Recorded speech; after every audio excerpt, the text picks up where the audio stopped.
بسم اللہ الرحمن الرحیم عن انس بن مالک رضی اللہ تعالی عنہ قال بینا نحن حول رسول اللہ صلی اللہ علیہ وسلم اذ قال اتانی جبریل فی یدہ کالمرآۃ البیضاء فی وسطها کالنکتۃ السوداء قلت یا جبریل ما هذا قال هذا یوم الجمعۃ الی آخر الحدیث۔ مصنف ابن ابی شیبہ کی یہ روایت ہے اور اس کی اسناد بالکل صحیح ہے، صحیح طریق سے اس کو روایت کیا گیا ہے۔ حضرت انس رضی اللہ تعالی عنہ سے مروی ہے، طویل حدیث ہے کہ نبی کریم صلی اللہ علیہ وسلم تشریف فرما تھے کہ حضرت جبرائیل علیہ السلام حاضر ہوئے اور اس شان سے حاضر ہوئے کہ ایک چمکدار آئینہ ان کے ہاتھ میں تھا اور اس آئینے کے درمیان میں ایک سیاہ نقطہ تھا جو بالکل نمایاں تھا۔ آپ نے پوچھا کہ اے جبرائیل، یہ آئینہ کیا ہے اور اس میں یہ سیاہ نقطہ کیسا ہے؟ حضرت جبرائیل علیہ السلام نے فرمایا کہ سفید و شفاف آئینہ تو جمعہ کا دن ہے جو سب دنوں کا سردار ہے اور جسے ہم یوم مزید بھی کہتے ہیں، اور اس میں سیاہ نقطہ قیامت ہے جو جمعہ کے دن آئے گی۔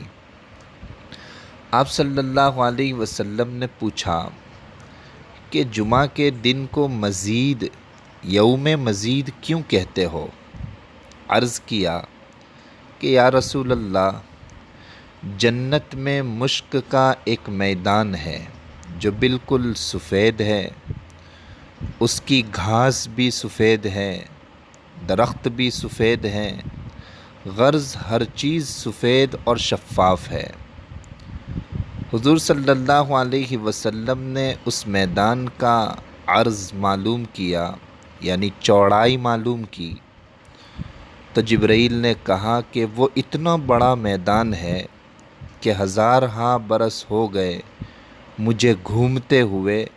لیکن اب تک پوری طرح اس میدان مزید کی آخری حد کو نہیں پا سکا ہوں۔ نیز یہ بھی بتایا کہ اس میدان مزید میں جنت میں جانے کے بعد جمعہ کے دن دربار خداوندی منعقد ہوگا، اللہ تعالیٰ کا دربار لگے گا، اور اس میدان میں جمعہ کے دن حضرات انبیاء علیہم السلام کے لیے ممبر بچھائے جائیں گے، گول دائرے کی شکل میں ہوں گے اور اس میں موتی لگے ہوئے نور کے ممبر ہوں گے، اور ہر نبی کے ممبر کے پیچھے اس کی امت کی کرسیاں لگے گی، اور دنیا میں جتنا تعلق اپنے نبی اور دین سے تھا وہ اتنا ہی اس دن اپنے نبی سے قریب رہے گا۔ وہ پورا میدان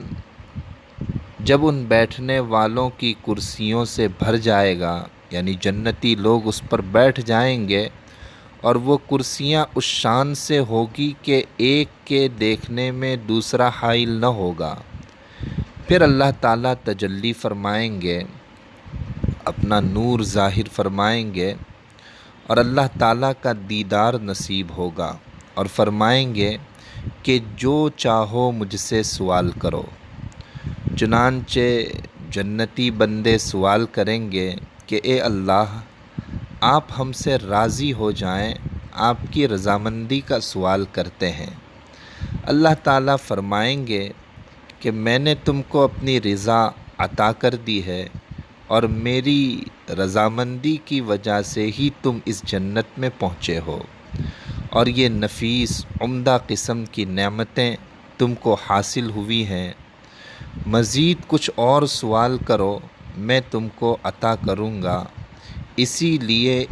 اس دن کو یوم مزید کہتے ہیں۔ بندے پھر بھی اللہ تعالیٰ کی رضا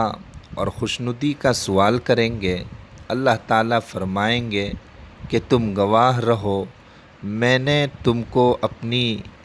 رضا عطا کر دی۔ پھر ان کو ایسے منظر دیکھنے کو ملیں گے کہ نہ تو ان کی آنکھوں نے دیکھے، نہ کانوں نے سنے، نہ کسی دل میں ان کا خیال آیا، اور اس میں صرف اتنا وقت لگے گا جتنا جمعہ کی نماز سے واپسی تک کا ہوتا ہے۔ پھر یہ مجلس برخاست ہو جائے گی، ختم ہو جائے گی، اور حضرات انبیاء کرام، صدیقین اور شہداء سب اپنی اپنی قیام گاہوں پر واپس چلے جائیں گے۔ جمعہ کے دن چونکہ دیدار الہی نصیب ہوا اور عزت و کرامت بھی ملی، اس لیے جنت میں جنتیوں کو جمعہ کے دن کا بہت انتظار اور اشتیاق رہے گا۔ صرف دنیا ہی میں نہیں بلکہ آخرت میں بھی جنت میں داخل ہونے کے بعد جنتیوں کے لیے جمعہ کے اوقات بیش قیمت اور مزید حسن و جوانی کا سبب بنیں گے، اور جس طرح دنیا میں یہ دن مبارک اور محترم ہے، اسی طرح جنت میں بھی مزید اللہ تعالیٰ کی رضامندی اور خوشنودی اور عزت و کرامت کا ذریعہ ثابت ہوگا انشاءاللہ تعالی۔ اس لیے اس دن کی ہمیں زیادہ سے زیادہ قدر کرنی چاہیے اور اللہ کی طرف رجوع کرنا چاہیے، اور زیادہ سے زیادہ اپنا وقت عبادات میں صرف کرنا چاہیے۔ اللہ تبارک و تعالی ہمیں اس کی توفیق عطا فرمائے۔ السلام علیکم ورحمۃ اللہ وبرکاتہ۔